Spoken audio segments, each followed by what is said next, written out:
What is good, everybody? Hello, hello. Just working on like our settings over here. Oh my goodness. So I have a word for the week this week, and it's all around this question. When, right? It actually makes me think of Joyce Meyer. She does a sermon where she has this saying where she's like, why, God, why? When, God, when? So it kind of sounded like that. But essentially, this was a loaded question. So this came from a woman, and she's working at a job, but she's not fulfilled at her job. And she's in this place where she's showing up, but she feels like nobody's noticing her, nobody's validating her, that her work isn't meaningful, that it's not progressive. Like she doesn't see the vision or where it's going to lead her, where maybe she once did. And she's also been dabbling in some things that have inspired her on the side, right? But she feels as if she can't pursue that. Like it feels like too big of a leap, and she's not sure if that's going to be a lucrative business or like if it's worth leaving a position where she's unhappy, right? Which maybe it's a first world problem, but she does have a lot of flexibility. Like she does get a consistent paycheck. She can work from anywhere, but this thing is calling her, right? So she wasn't sure what to do. And she just feels like, what am I even doing with my life? When is it going to make sense? When is it going to come together? When am I going to be promoted? When is it going to be my turn? Right? So essentially there's a looming sense or a tone or a vibe, if you will, of frustration and anxiety. And if we're honest, we've probably all been there, right? Maybe not for huge spans of time, right? But we've been there, and it can come when we don't expect it. And it can be really difficult to sift through, right? And sometimes we just need an outside perspective. So I want to break down in response to this question. A lot of what we need, strangely enough, is focus, and we need strategy. And those things seem to shift our perspective and help us to operate in the confidence that we really do crave. We want to show up and we want to confidently do what we're here to do and to add value right where we are, right? So I'm going to give some strategies to help clarify this if you find yourself in a position of asking, when is it going to be my turn, right? And this can relate to many different things. So just keep open-minded about that. But first and foremost, your difference is your destiny. Your difference is your destiny. What I see a lot is that we are trained out of our difference. We're trained to sameness. We're trained to follow these steps. We're trained to look some kind of way, to present ourselves some kind of way, to articulate these things this way, to communicate this way, to establish a brand that looks like this, or to whatever, right? We're trained out of our difference, strangely enough, which causes us to manipulate our gifts in order to please other people. And we will never be happy with that. That is a straight setup for frustration, right? And for being unfulfilled, because that's not what we're on the earth to do, right? Your difference is your destiny. So give yourself the freedom to explore your difference and your gifts at their full capacity, whatever that is. So for example, with this particular woman, what I was recommending is pursue whatever that area of interest is without needing to monetize it, without needing to turn it into anything just yet, without needing to have like a 5-year business plan, right? Because sometimes things don't have to be a business. Not everything is designed to, right? So just give yourself permission and the freedom to explore, why are you being drawn to that? What is it that you love so much about that? Right? Why does that inspire you? Because your inspiration is your superpower. That is ultimately what fuels you in the long game of really pursuing your gifts and developing your gifts and expressing who you are in the world. So really just give yourself permission to own your authenticity, to honor that, and to bring who you are to whatever you're doing, right? You don't have to mute yourself to make sure that other people are okay. Right? You can honor people, you can respect people, but your gift is bringing your uniqueness to the table. So when you're rare, you're rewarded. When you're rare, you're rewarded. So give yourself freedom to explore whatever that looks like. That might have to be something that you do outside of a full-time job right now.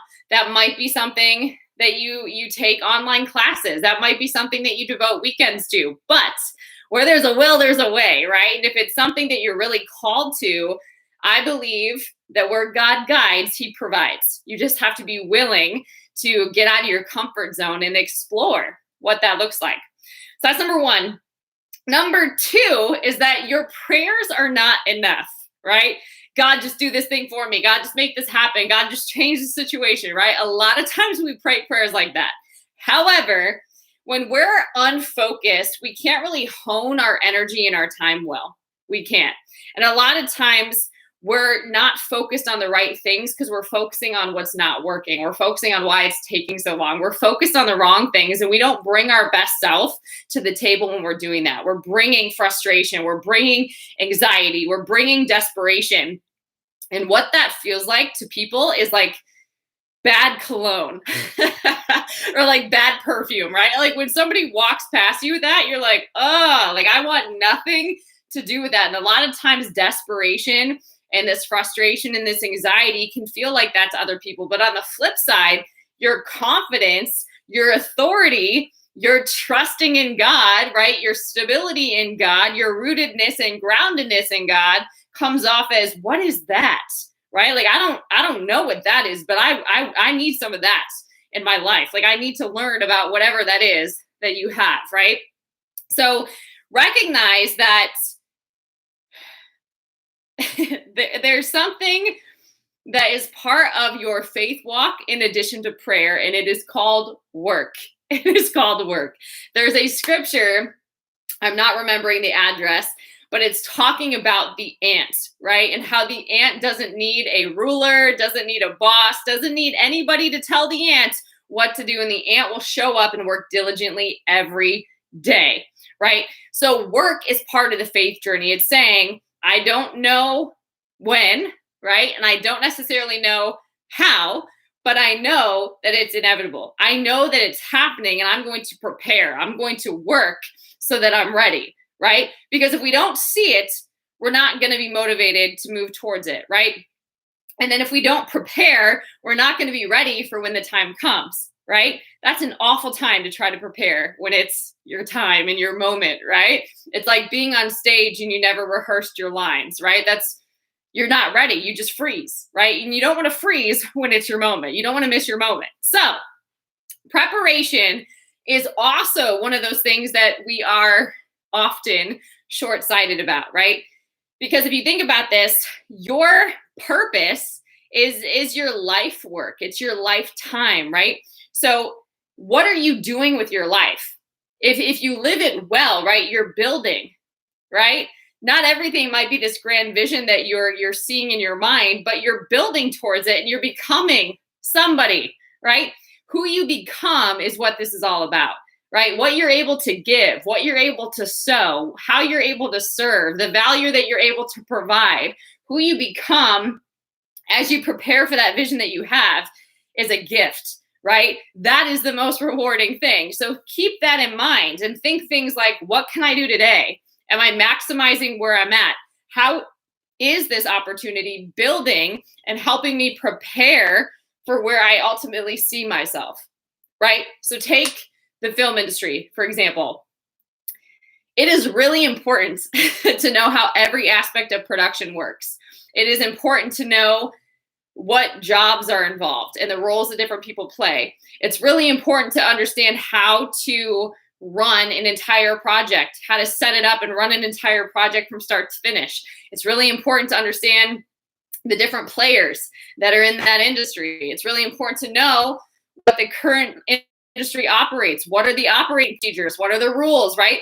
And you learn that over time, right? So if you think about it, if you want to run your own production company, but have never been in production, right? It's going to be a little bit difficult for you. But if you came from just being an assistant, let's say, right? And moved all the way through production and then maybe, were able to work in an executive office and just kept building over years, you're ready to do your own thing. Right? So you have to be able to see that everything that you're doing, even if it seems unrelated, is part of the preparation for that place that you see that you're being led to. Okay? And there's no amount of anxiety, frustration, worry, murmuring, complaining, right? Or even getting offended that are going to move you closer towards that vision. Those actually keep you right where you are or set you back. So how can I bring my best to this day, right? How can I maximize right where I'm at? How can I take initiative? How can I stop waiting for things to shift for me and actually take initiative and actually influence them, right? When you believe that you're here on purpose, that you're not random and that your life isn't random, you operate differently. It doesn't matter where you are. You can have that attitude. I remember working at a corporate job where I had no clue why I was there. And I kind of had a reverse journey. I had my own business before that, and then I was led to a corporate job, and the hours were not fitting to how I operate at all. The work was not work that I was comfortable in at all. It required a lot of extroversion and a lot of speaking up and a lot of facilitating, which felt really uncomfortable. And I didn't know why I was there. I didn't know how long I was going to be there. It felt like a demotion, right? I didn't know what God was doing. But I chose to believe, right, that I'm here on purpose, that I don't know how I got here. I don't know how long I'm staying here, but I'm going to make an impression while I'm here, and I'm going to add value, and I'm going to create positive impact, and I am going to grow, and I'm going to milk this for all it's worth, right? I'm going to learn something every day. I'm going to be determined to find meaning in every day. I'm going to be grateful that I am here, right? That I am learning something that apparently I still need to learn, right? And this was even before my walk with God, right? So I was really like not even in my faith with this one, but it was wild. And how God ended up moving me in this corporate position to different positions and to a lot of management roles and supervision and training was insane, right? But humility and taking initiative and deciding to be excellent, right? And deciding to manage things well and steward well what I was given was what prepared me for the next thing that came, right? Which was running another large organization. So I would have never been prepared or confident enough to say yes to that next opportunity that was coming in my life had I not been developed for years, right? In a place that I didn't want to be at, or that I didn't even understand why I was there. So really think about that. You are being prepared for promotion. And a lot of times we're promoted in the spirit first. And a lot of times promotion is character development. So it doesn't feel like promotion, because promotion, particularly in the spiritual journey, is responsibility. All right. So keep that in mind and really check your intention, right? Like, am I here for the long term for real? Do I know what my why is, right? Because if I don't, bigger picture, here's how this gets messy real quick, right? If we don't have a strong why, if we don't have a clear vision, this is something that is harped on a lot, but if we don't have that, it affects how we get to the what, okay? So when we don't have a why, the how could really impact us. What do we have to give up? What is it going to cost us, right? Are we going to lose our soul, our personality, our integrity, right? Are we going to become a shell of who we are because of how we got to the what? Like, because the what is inevitable, right? If you believe that, then you'll show up differently. If the what is inevitable, meaning why I do it is everything, because that is what's going to keep me rooted in the long game, right? However long this takes, no matter how many years this is, no matter the challenge and struggles and tests that come along the way, or how ebb and flow the journey looks, right? I am clear on my why, and I'm getting to what? It's inevitable. So I'm going to do my best, and I'm not going to like obsess about it and get into the gray area of frustration and worry and anxiety and murmuring and complaining. Might have moments, but I'm not going to live there, because I'm going to trust that everything that I'm doing is building and preparing me for that next thing, right? And when you see that there's positive stacking happening and everything is working for your good, then you can relax a little bit and show up with excellence and your best every day and not waste your moments. Okay. So that was a long number 2. Number 3, and lastly, is don't be moved by conflict. A lot of times there's confusion around conflict. We want to run from conflict, or we think that we're doing something wrong because conflict has happened. And usually conflict is just a sign that you're doing the right things, right? So the challenge is to stay consistent with what you're called to do and why you're doing it, no matter the reactions from other people, no matter if it's praise or if it's the complete opposite, if it's a lot of like hate and shaming and all the other things, right? You don't want to be moved by either. You want to be rooted and grounded in God, right? And who you are and what your purpose is, and give. So for example, you are a tree planted, and your branches and all that are the fruit. So you are here to be rooted and grounded in God, to get your validity and your sense of appreciation and value from God, and just give as much value as you can to the world and inspire the world and serve and whatever it is that your purpose is. But you're here to give. You're not here to get the praise and the approval. None of that, right? You're here to add value and to show up with excellence and give your best every day and be an intentional person about how you do that and keep pure motives, right?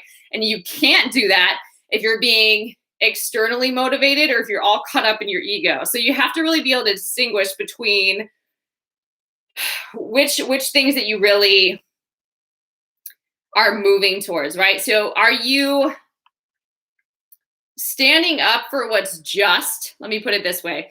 Are you standing up for what's just, or is it just ego, right? So a lot of times we want to do things just purely out of ego. So it's really important to start being clear about your motives and about your intentions, right? Other people might not see them, but God sees them, and you will also feel them. And anything that you build in your own strength, you have to sustain in your own strength. So this is something where you don't want to be moved by conflict. You want to be moved by the Spirit of God. And if the Spirit of God is building it, the Spirit of God will sustain it as well, right? So that can give you great comfort in those times where you feel like you're being tested or challenged. The conflict is there just to help you hone your time and energy and to feed your focus and your hunger. All right. Dun, dun, dun, dun. Okay. So the last thing that I would say to that is evaluate if you're aligned to your purpose, not just what you want. So when we get caught up in what we want, right? Sometimes we get back into our ego about this is what I need it to look like, or this is my time. And right, we get caught up in I, right? So you just want to humble yourself and lay that down and trust that it's all working out, that it's all coming together, that things are working out for you. Okay. So what I would say is that sometimes when we're feeling the why, what we don't want to recognize is that it's a call to just toughen up, right? A lot of times when we're frustrated, anxious, all the things, we're really in an emotional space. And what we have an opportunity to do is to develop the fruit of the Spirit. Okay. And there's so many. Patience is a great example, right? Patience is a virtue, and we need that to fulfill the call that's on our life. Long suffering, kindness, love, right? Self-control. These are all things that are part of our character development, right? And they're produced by trusting the Spirit, by leaning into the Spirit. We can't produce them in our own strength and in our own understanding or by our own efforting, right? We have to literally surrender to the Spirit and trust that in these moments of weakness, the Spirit will show up strong and produce the fruit of the Spirit, right? So we're here to produce much fruit and to multiply that fruit, right? And that's what makes us different. That can be something that contributes to your difference, right? Which serves your destiny. So that's what I would say. Number one, your difference is your destiny. Number two, your prayers are not enough. You also have to prepare. And number three, don't be moved by conflict. You really don't want your purpose to be manipulated off what other people say. It shouldn't be able to be moved that easily. So you really want to just stay consistent and be really clear on what your intentions are. That's super, super important. So I hope this message encouraged you and gave you some strategies to apply to really help you understand that these moments are really great opportunities to develop your character when they don't feel like they're going well, and also to lean in because it's all preparation. It all has value, but you just have to choose to perceive it differently and to really lean into it. All right. I hope this message blessed you guys. If you want more help and more strategy in your life, I do have a U 2.0 self-mastery course that you can find over on julianapage.com.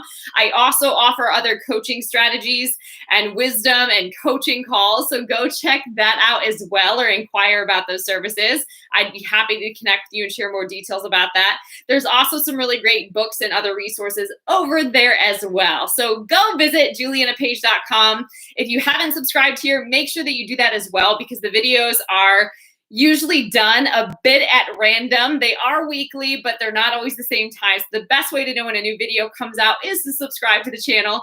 If this message did help you or did make you think of somebody that you could bless, copy the link and share it with a friend. All right, guys, until next time, stay blessed.